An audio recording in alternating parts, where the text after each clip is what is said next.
What's going on, guys? Today we are taking a look at Transformers Generations Deluxe Class Tankor.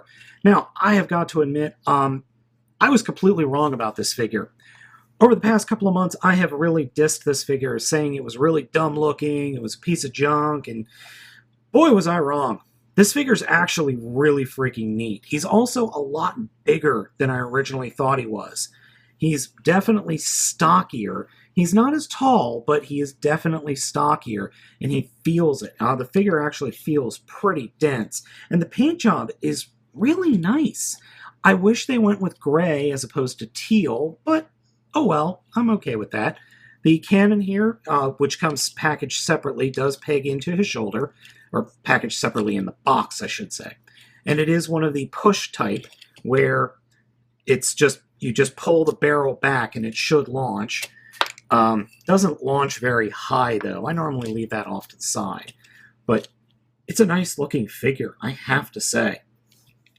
Tankor also has a nice head sculpt. Nothing a little panel lining won't improve, but it's still really nice. Unfortunately, he does not have much in the way of light piping. So I could shine this on his head or behind his head all day, and his lights really won't light up because the plastic here is actually much too solid and much too dark. That's a shame. Him with glowing red eyes would be freaking rad. Now, Tankor's transformation is actually pretty easy, but there's a serious flaw with my figure. He has two right elbows. So, I'll show you that in a sec. Posability, swivel on the head, swivel on, well, he's pretty much all swivels. Swivel head, swivel shoulder, swivel above the elbow, double hinged elbow, and this turns. He can pinch like a crab, which is cool. Set of hinges in the hip, swivel above that, slight bend at the knee. So, what was I talking about with Tankor's elbow? Well, notice these nubs that are sticking off the one elbow here. Notice that it's sticking off in the same direction. You might be thinking, well, that's not big a deal, just turn the elbow around. But the problem is, when you turn the elbow, you see the way the plastic is, it prevents you from bending in the other direction, which is part of the transformation. So I effectively have a figure with two right elbows. Two right elbows. So I'm going to have to hammer these pins out and then just turn it around. That's a real pain in the butt. So I have a misassembled figure. Not a huge deal breaker.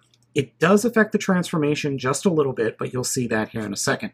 So to start off with, we're going to take the cannon and just fold that back out away from the figure. Take the arms, and you want to make sure that the nub is pointing to the outside, and just fold the arm up. That's as good as it really gets on this guy. And you want to have the the little spinning saw blade pointed to the outside of the figure.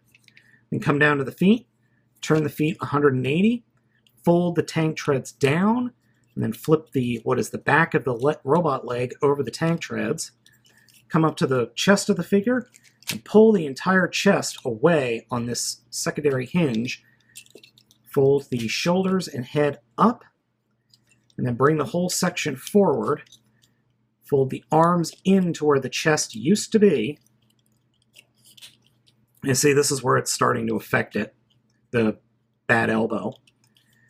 And then bring this whole section forward, and the nub will actually peg into the section underneath his head to hold the figure together in this mode. And then bring the legs together, and they will peg into what was the crotch skirt for the tank mode.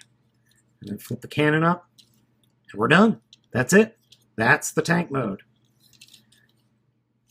I don't really care for this tank mode. I get what they're going for, but I think the original tank mode of the Beast Machines basic class figure was better, but this isn't bad. I can't say it's bad at all. It's just not the best proportion, in my opinion. I think it could be a little bit better proportioned, but hey, it's not a bad figure at all. Kids are going to love this. Kids always like tanks. So overall, Tankor is actually a really nifty figure. I'm going to have to fiddle with it a little bit, or maybe take it over to Cheetamus and have him hammer out the that weird issue with the elbow. But overall, it's a fun little figure, and it's definitely worth having in your collection, I think. Now, give me a second, and let me grab another figure, and I'll give you guys a size comparison with this. Now, as you can see, Tankor is a head shorter than the current crop of Deluxe class figures. I'm okay with that. That really doesn't bother me. In fact, Rat Trap is exactly the same size as a Slug here. So, overall, Tankor is, I think, definitely worth having in your collection, especially if you like the look of the robot mode. I'm not going to have him in tank mode all that much, but I'm definitely posing this guy in robot mode because I like this robot mode a whole heck of a lot. So guys, as usual, I'm Baltmatrix, and I'll catch you next time.